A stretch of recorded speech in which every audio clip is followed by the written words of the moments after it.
Selamat pagi pemirsa Dulu Sekarang. Kali ini Dulu Sekarang mengajak pemirsa menjelajahi Borneo. Sedikit main tebak-tebakan. Kira-kira pada tahu nggak ya tanah bumbu ada di mana? Tanah bumbu ada di Kota Baru. Ada di Kota Baru. Di Kota Baru.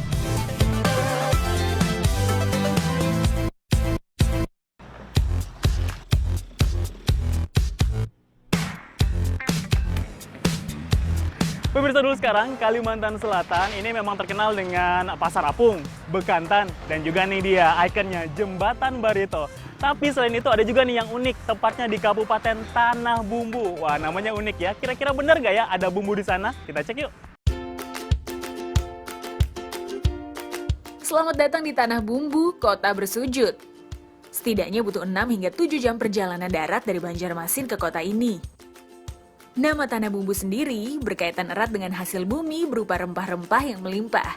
Itulah sebabnya jika kemudian wilayah ini dikenal dengan sebutan Tanah Bumbu. Padahal tidak melulu rempah-rempah ya, banyak hasil bumi lainnya berupa batu bara.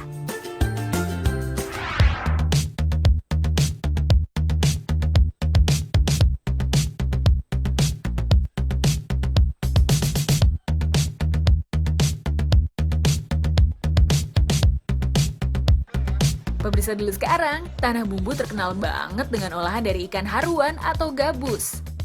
Ya, masyarakat Banjar menyebutnya masak habang. Ups, tapi tunggu dulu. Sebelum makan harus tahu dulu dari mana ikan ini diperoleh. Jangan main makan aja. Yuk, langsung kita tangkap aja ikannya.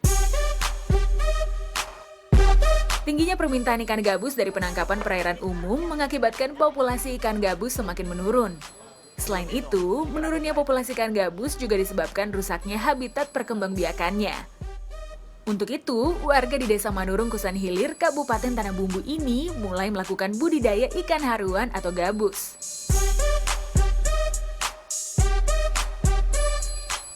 Wah, Bang, Iya, ini tempat budidaya ikan haruan, Bang. iya. Ini nanti mau diapakan lagi nih, Bang, setelah ini? Kita lagi sedang pemeriksaan indukan untuk persiapan pemijahan. Untuk dipindahkan ke kolam yang berikutnya. Oke, wah pas banget nih pemirsa nih. Ini tempat budidaya ikan haruan. Kalau gitu boleh ikut masuk kan nih Bang? Siap. Asik, lumpur-lumpuran dulu ya.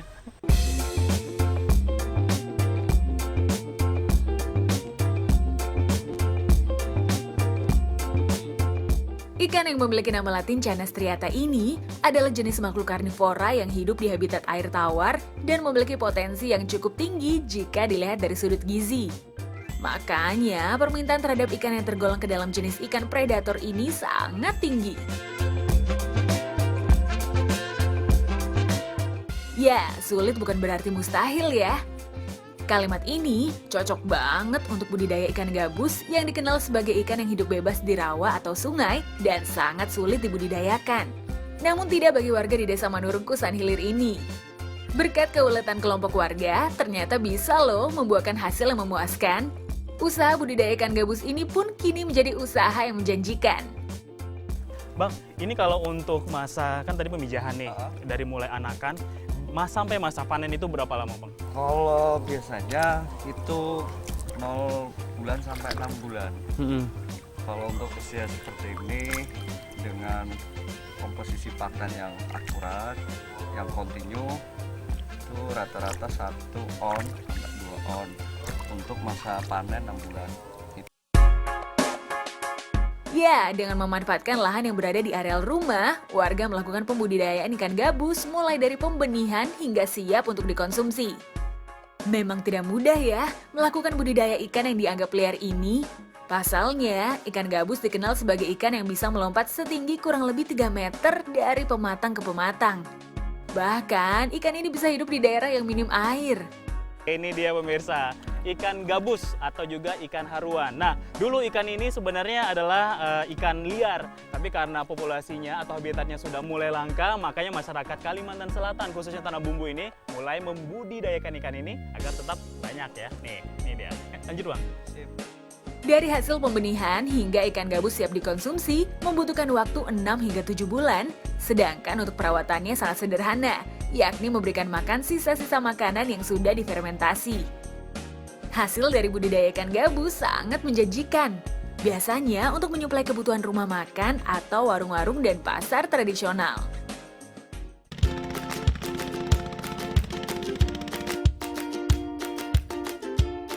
Ya, tingginya minat pasar terhadap ikan haruan atau ikan gabus ini tentunya tidak sebanding dengan hasil tangkapan atau budidaya yang didapat, sehingga ikan ini masih minim yang menjual. Jadi wajar ya kalau harga per kilogramnya bisa mencapai Rp50.000. Wah, Bu. Ini ikan haruan, Bu ya? Iya, Sama ikan ini papuyu. iya.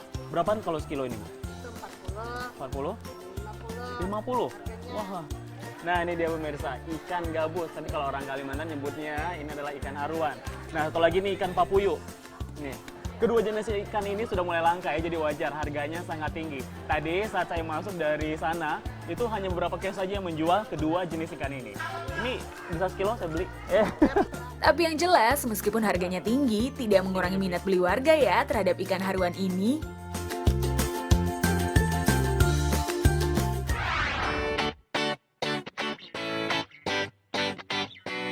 Ikan gabus biasanya diolah dengan cita rasa kuliner khas Kalimantan Selatan, yaitu masak habang. Ikan haruan atau gabus dibersihkan terlebih dahulu. Biasanya itu kalau untuk di tanah bumbu sendiri, ini diolah jadi kuliner apa sih, Kak? Biasanya ikan haruan ini kalau di tanah bumbu dimasak jadi masak habang, luak haruan. Yep, haruan paling enak diolah masak habang. Ya kalau dilihat seperti asam pedas ya. Hanya saja bahan utama yang wajib ada adalah cabai keriting alias cabai merah keriting. Selain itu, bahan seperti bawang merah, bawang putih, kayu manis, lengkuas, garam, dan gula dihaluskan. Nah, sambil dihaluskan bumbunya, ikan gabus yang telah dibersihkan digoreng terlebih dahulu. Ingat, jangan terlalu kering ya, biar dapat merasakan dagingnya.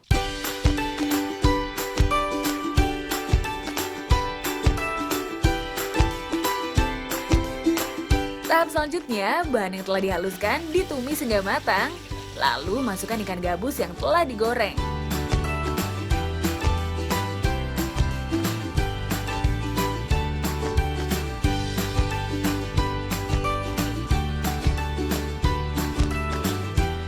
Tapi masih belum lengkap nih, untuk makan habang harus dan wajib hukumnya ditemani pundut nasi.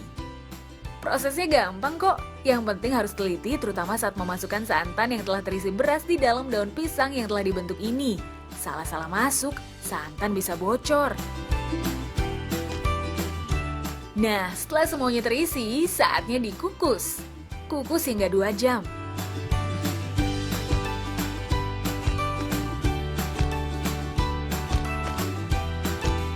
Ini dia olahan khas dari tanah bumbu Kalimantan Selatan, pundut nasi dan habang.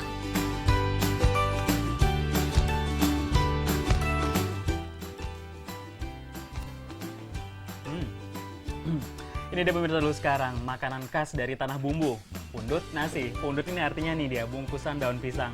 Ini serba sehat ya, dari mulai dikukus dan yang paling menyehatkan adalah ikan ini yaitu ikan gabus. Karena mengandung albumin, jadi cocok banget nih ini yang lagi masa penyembuhan luka, yang luka yang dalam ya, tapi ini penyembuhan luka di luar, jadi cepat sembuh nih.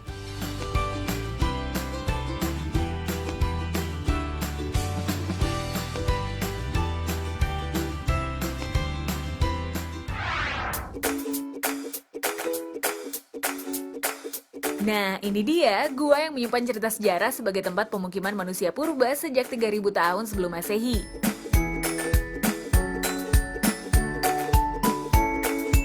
Ya, untuk ke sana sih bisa menggunakan kendaraan roda 4 ya.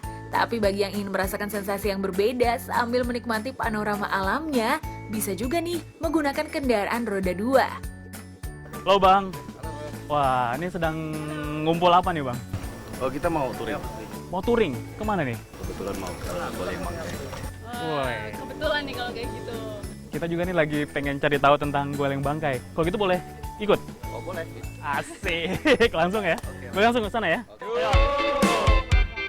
Kondisi geografis yang terjal membuat tak semua moda transportasi bisa menembus Gua Liang.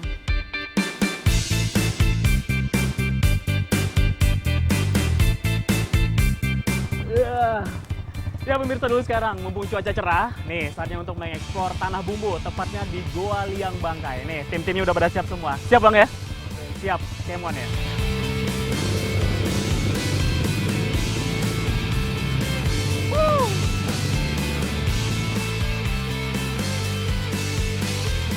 Jarak yang ditempuh menuju Goa Liang Bangkai sekitar 37 km dari kota atau sekitar 1,5 jam ya.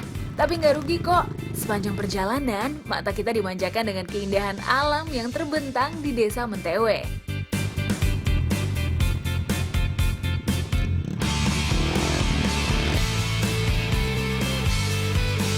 Tuh lihat, pintu masuknya aja gede banget ya. Yuk langsung aja kita intip.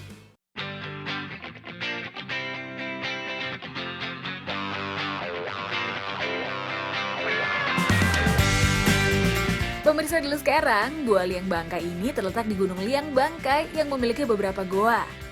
Mulai dari Goa Tujuh Pintu, Goa Kelelawar, Goa Batu Muda, Goa Candi, Goa Putri, dan banyak lagi nama goa yang terdapat di gunung ini. Gunung ini dapat didaki hingga ujungnya dan sangat bagus jika dijadikan wisata alam.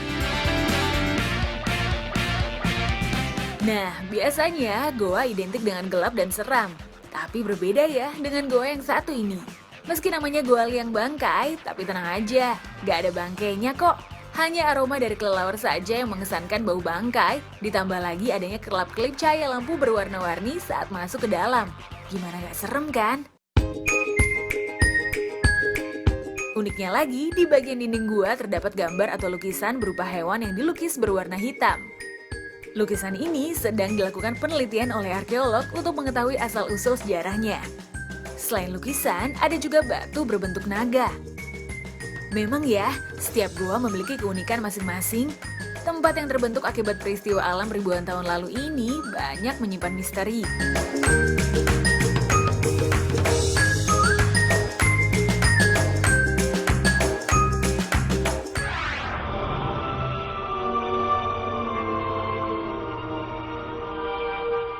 Pemirsa, menelusuri goa rupanya juga menjadi ide bagi banyak film. Sensasi petualangan yang menegangkan terangkum apik dalam film yang diangkat dari kisah nyata para penelusur goa di dunia ini.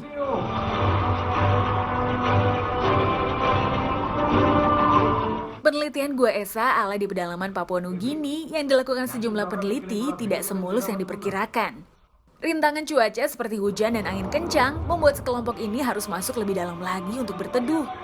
Namun, siapa sangka saat memasuki goa ini, mereka menemukan sebuah keindahan yang mungkin belum pernah disaksikan orang lain. Tanpa disadari, mereka telah berjalan jauh dan tersesat.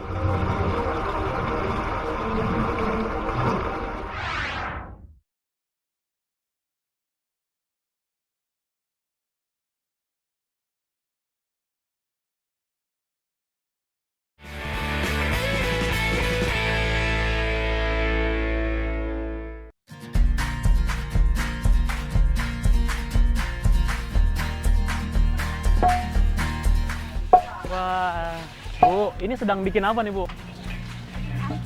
Emping. Oh, kalau bikin ini emping. Bahasa Bugisnya empe. Bete. Oh, bete. Ini berarti lagi disangrai dulu Bu ya?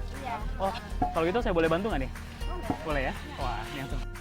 Pemirsa dulu sekarang, emping biasanya identik dengan buah melinjo. Namun di Kalimantan Selatan, tepatnya di Tanah Bumbu, justru berbeda. Emping di sini dibuat dengan beras ketan atau masyarakat di sini menyebutnya pulut. Ya, emping pada pulut yang biasa disebut beras ketan merupakan makanan yang dibuat dari padi ketan setengah tua. Ketan ini disangrai hingga pecah. Sekilas mirip dengan popcorn ya, hanya saja bentuknya lebih kecil. Setelah itu, ketan yang telah matang ini ditumbuk menggunakan alu dan lesung hingga membentuk lempengan.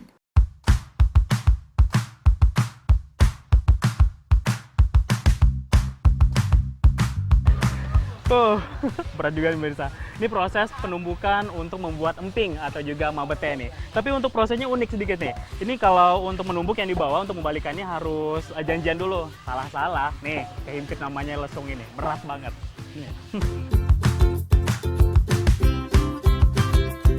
Emping ini merupakan makanan wajib loh saat pesta panen padi yang diadakan tiap setahun sekali oleh suku adat Dayak maupun Bugis. Nah, emping yang telah diolah tadi belum langsung bisa dimakan ya. Ada proses selanjutnya untuk menikmati makanan manis ini. Pertama, siapkan emping mentah dan gula merah. Kelapa tua yang telah diparut kasar.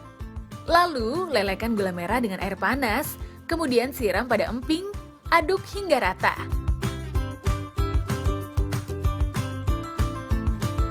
Diamkan selama 5 menit ya, sampai emping menjadi lembut. Lalu, taburkan kelapa parut di atasnya. Nih, disuapin khususnya. Ini pacar baru saya, khusus di Tanah Bumbu ya. Nah, pemirsa, yang baru saya makan tadi itu adalah emping khas Tanah Bumbu. Biasanya kalau emping itu terbuat dari melinjo, tapi ini dari ketan. Rasanya itu perpaduan antara kelapa dan juga gula merah, jadi gurih banget. Lagi udah Bu, suapin lagi Bu. Manja jadinya. Banyak ketahuan. Makanan ini tidak dijual secara umum ya. Jika ingin menikmati sensasi manisnya emping pulut, silakan datang ke Tanah Bumbu, Kalimantan Selatan. Makanan ini ada di setiap kampung-kampung suku Dayak dan Bugis.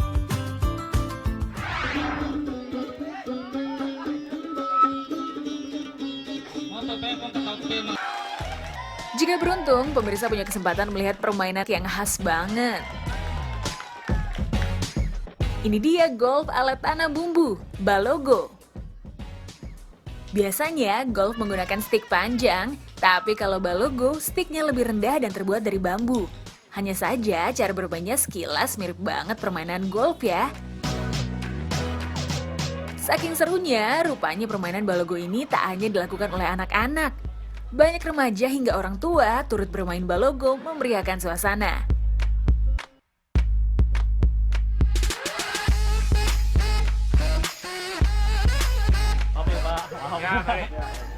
Wah, sedang main apa nih Pak? Lagi mau pertandingan main logo. Logo? Iya. Wah, ini permainan seperti apa sih nih Pak? Ini permainan tradisi. Udah siap? Ya, kita pertama. Inilah keunikannya. Salah satu syaratnya adalah sang pemain wajib mengenakan sarung.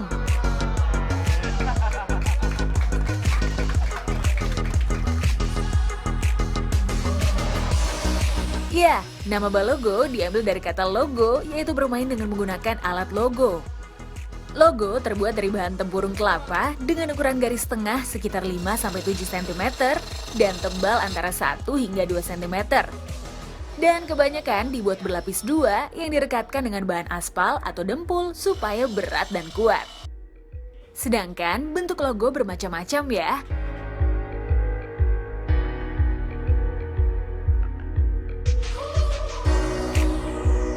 Ada yang berbentuk segitiga, layang-layang, daun, dan bundar. Pokoknya sesuai selera. Nah, mirsa lu sekarang nih, permainan ini nggak asal-asalan ya, jadi harus melalui proses quality control. Nih, kalau seperti ini, nih artinya tidak lolos ya, berarti nggak boleh ke permainan. Tapi kalau yang ini aman, boleh ke pertandingan. Nah, dalam permainannya harus dibantu dengan sebuah alat yang disebut panapak atau campa, yakni stik atau alat pemukul yang panjangnya sekitar 40 cm dengan lebar 2 cm. Fungsi panapak atau campa ini adalah untuk mendorong logo agar bisa meluncur dan merobohkan logo pihak lawan yang dipasang saat bermain. Permainan Balogo ini bisa dilakukan 1 lawan 1 atau secara beregu. Cara memasang logo ini adalah didirikan berderet ke belakang pada garis-garis melintang. Karenanya, inti dari permainan Balogo ini adalah keterampilan merobohkan logo lawan yang dipasang. Regu yang paling banyak dapat merobohkan logo lawan, mereka itulah pemenangnya. Nah, untuk menambah suasana semakin seru, lantunan musik khas Tanah Bumbu, Kecapi, dimainkan dengan lirik penyemangat.